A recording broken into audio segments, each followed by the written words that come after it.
যে চলমান সংঘাত এবং যে সহিংসতা চলছে ইসরায়েলি বাহিনী দ্বারা অথবা ইসরায়েলের দ্বারা যে সহিংসতা ফিলিস্তিনের জনগণের উপর চলছে সেটির প্রতিবাদ এবং যে চলমান ছাত্র আন্দোলন সেটির সাথে সংহতি প্রকাশ করে ছাত্রলীগের যে কেন্দ্রীয় কর্মসূচি সেই কর্মসূচির অংশ হিসেবে চট্টগ্রাম মহানগর ছাত্রলীগের পক্ষ থেকে মূলত পতাকা উত্তোলন লিফলেট বিতরণ এবং এই যে জমায়েত সেটি অনুষ্ঠিত হচ্ছে। আমরা সরাসরি যুক্ত আছি চট্টগ্রামের সিআরভি এলাকা থেকে।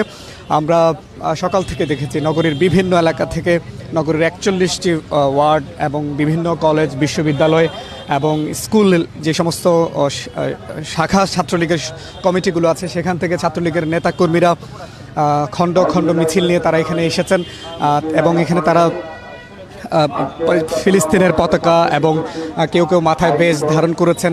ছাত্রলীগের বিভিন্ন স্তরের নেতাকর্মীরা এখানে আছেন। তারা তাদের প্রায় বেশ